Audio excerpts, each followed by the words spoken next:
Spain कश्ती हादसे में जाबाक नौजवानों की शनाख्त का सिलसिला जारी है। दो भाइयों का ताल्लुक फालिया के नवाही गांव मसीद पाली से है। लवाकीन ने हामिद शब्बीर के जाबाक होने की तस्दीक कर दी, जबकि हामिद का भाई अबरार शब्बीर ताहाल लापता है। कश्ती हादसे में जाबाक नौजवानों के घरों में सफ़े मातम बिछ गई। अहले खाना शिद्दत गम से निढाल। जाबाक नौजवानों की शनाख्त का सिलसिला जारी। दो भाइयों का ताल्लुक फालिया के नवाही गांव मसीद पाली से है। लवाकीन की हामिद शब्बीर के जाबाक होने की तस्दीक, जबकि हामिद का भाई अबरार शब्बीर ताहाल लापता है। अहले खाना का कहना है कि दोनों भाइयों का आखिरी राब्ता 2 जनवरी को हुआ था। कमुनकी के वकास और हारून जाबाक होने वालों में शामिल हैं। वजीराबाद का नौजवान शहजाद भट्ट भी कश्ती हादसे में जिंदगी की बाजी हार गया। कश्ती हादसे में जान की बाजी हारने वाले गुजरात के नौजवान मोहम्मद यूसुफ के भाई और दोस्तों का कहना है कि इंसानी स्मगलर से स्पेन के लिए बायर 50 लाख रुपए में बात हुई, 27 लाख रुपए दे दिए। 8000 यूरो 24 लाख रुपया मैं लाऊंगा भाई दे नाल सी क्लोज लड़का नु केड़ा बच्चे है ना मुदस्सर फतेह लम्मे दा लड़का मुदस्सर जी पूरे घर ने दस्या भाई इस तरह ना बड़ा भाई फौत हो गया। अगे केड़ा आफ्ताब लड़का है ना केड़ा अली रजा दे अगे बंदा है ना क्या मरतानी तो गेम अगे कर दे। स्पेन में कश्ती को हादसा कैसे पेश आया, जिंदा बचने वाले नौजवान ने हकीकत बता दी। शहजाद नामी नौजवान को स्पेन पहुंचाने के लिए 3 एजेंट्स ने 45 लाख रुपए में सौदा किया। शहजाद भट्ट को पहले मोरितानिया बाय एयर पहुंचाया गया और फिर कश्ती के जरिए स्पेन रवाना किया गया था। नायब वज़ीर आज़म और वज़ीर ख़ारजा इसहाक़ डार ने वज़ारत ख़ारजा और दाखिला के हुकाम को मराकश कश्ती हादसे के मुतासरीन की फौरी और मुअस्सर मुआवनत का हुक्म दे दिया। नायब वज़ीर आज़म वज़ीर ख़ारजा ने यह हिदायत अफ़गान बाशिंदों की वतन वापसी से मुताल्लिक़ इजलास की सदारत करते हुए जारी की। इजलास में सेक्रेटरी ख़ारजा और सेक्रेटरी दाखिला ने भी शिरकत की, जबकि मराकश कश्ती हादसे से पैदा होने वाली सूरत हाल पर तबादला ख्याल किया गया।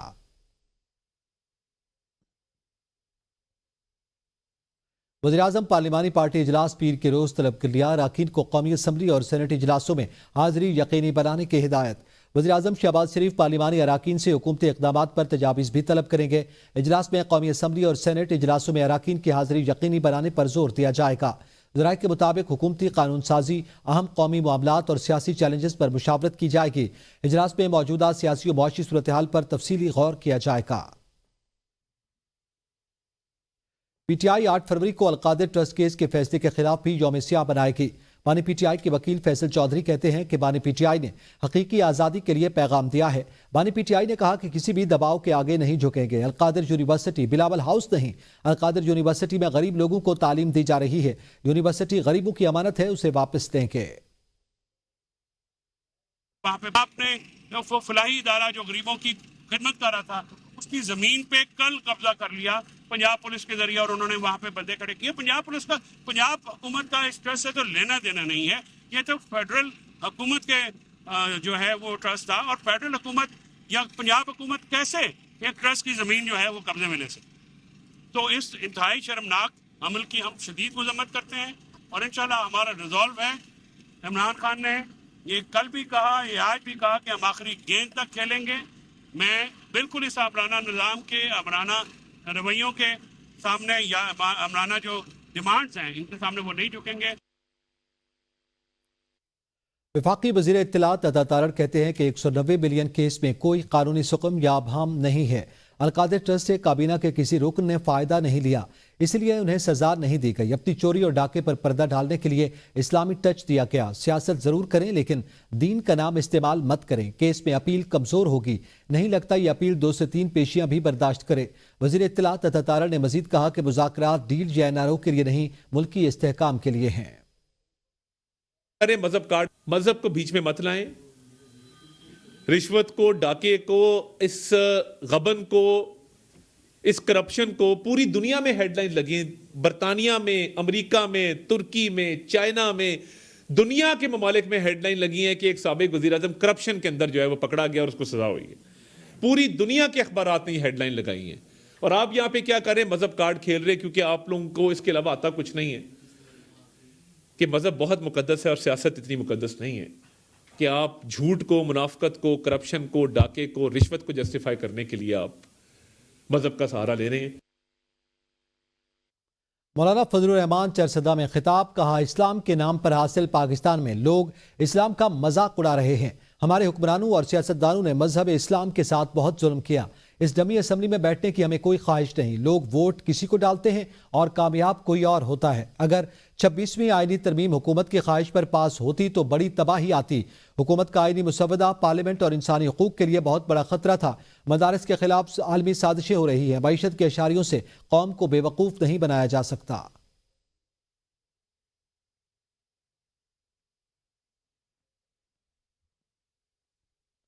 हुकूमती मुज़ाकराती कमेटी के रुकन राना सनाउल्लाह ने दावा किया है कि पीटीआई का एस्टेब्लिशमेंट से कोई चैनल नहीं खुला। राना सनाउल्लाह ने कहा कि जमहूरियत डेडलॉक से नहीं डायलॉग से आगे चलती है। पीटीआई को लिख कर देने को तैयार हैं कि ज़ेर समात केसेस में हुकूमत कोई रुकावट नहीं डालेगी। हुकूमती मुज़ाकराती कमेटी के रुकन ने मजीद कहा कि पीटीआई का एस्टेब्लिशमेंट से कोई चैनल नहीं खुला। सियासी मुज़ाकरात सियासी जमातों के लेवल पर ही होने चाहिए, इसके सिवा कोई और ऑप्शन नहीं है। बानी पीटीआई पर मुकदमात सियासी बुनियादों पर बनाए गए जिन्हें खत्म होना चाहिए। अमीर जमात इस्लामी हाफिज नईमुर रहमान कहते हैं सियासी इस्तेहकाम जरूरी है। हर कोई एस्टेब्लिशमेंट की जानिब देखता है, हर कोई आईनी हुदूद में काम करे। उन्होंने कहा कि कराची की सनतों को महंगी तरीन बिजली फराहम की जाती है कि इलेक्ट्रिक एक माफिया है जो कराची के आवाम का खून चूस रही है। इमरान खान साहब पर जो मुकदमात हैं, इसकी जो इंटेंशन है वो पॉलिटिकल है। ये खत्म होनी चाहिए। सबको मौका मिलना चाहिए कि पॉलिटिकल स्टेबिलिटी ज़रूरी है।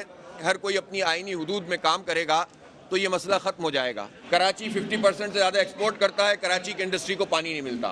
कराची की इंडस्ट्री को बिजली महंगी तरीन मिलती है।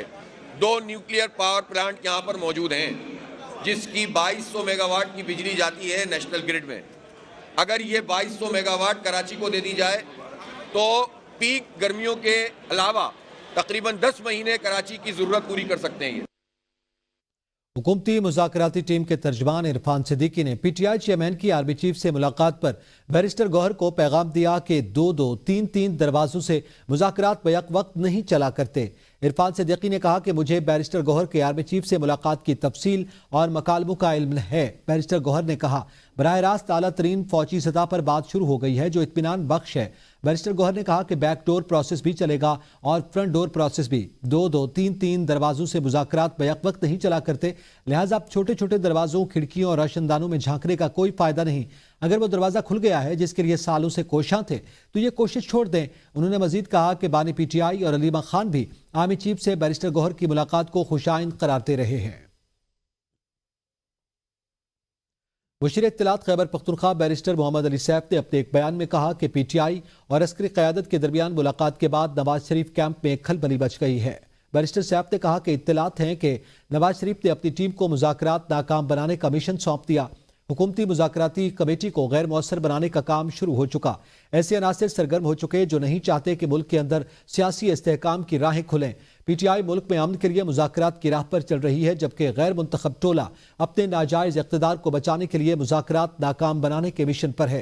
हुकूमती वज़रा अपने हल्फ का पास रखते हुए पीटीआई और अस्करी क़यादत पर मुलाकात पर सियासत न करें। बानी पीटीआई फैसले के बाद रोते हुए पाए गए। वज़ीर इत्तलात पंजाब असबा बुखारी की मीडिया से गुफ्तगू, कहा 190 मिलियन पाउंड के इस तारीख की सबसे बड़ी चोरी है। कल के फैसले ने बानी पीटीआई की सदाकत के परखचे उड़ा दिए। आलमी मीडिया भी बानी पीटीआई को करप्ट करार दे रहा है। फराह गोगी और शहजाद अकबर केस के अहम किरदार हैं। शहबाज गिल बाहर बैठकर साजिशें कर रहा है। पीटीआई वाले कैसे कह सकते हैं कि आला अदालतों से रिलीफ मिलेगा? उन्हें ये सब कौन कह रहा है? इस चीज पर तशवीश है। आला अदालतें नोटिस लें।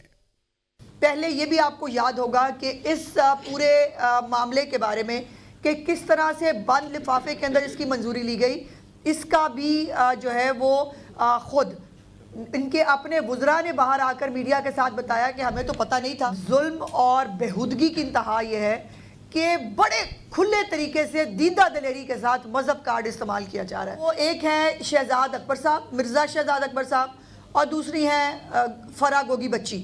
और ये दोनों जो है इन्होंने मिलके इस डील को जो है वो अंजाम तक पहुंचाया।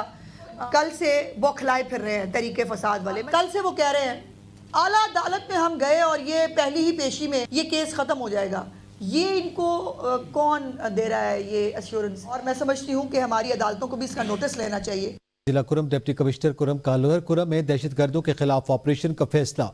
ऑपरेशन मुतासरीन के लिए टल और हंगों में टीडीपी कैंप कायम करने का नोटिफिकेशन जारी कर दिया गया। ज़िले इंतजामिया ने TDPs कैंप कायम करने के लिए सूबाई रिलीफ को खत भेज दिया। मुतासरीन के लिए टल degree college, technical college, rescue 1112 और अदालत की इमारत में कैंप्स कायम किए जाएंगे। ऑपरेशन के दौरान आबादी के तहफ़्फ़ुज़ के लिए कैंप कायम किए जा रहे हैं। एडिशनल डिप्टी कमिश्नर की निगरानी में एक कमेटी भी कायम की गई।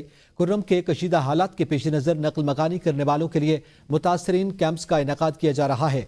TMA टल को सफाई और मुतालिका महकमा जात को बर वक्त सहूलत फराम करने के हवाले से अहकाम जारी कर दिए गए हैं।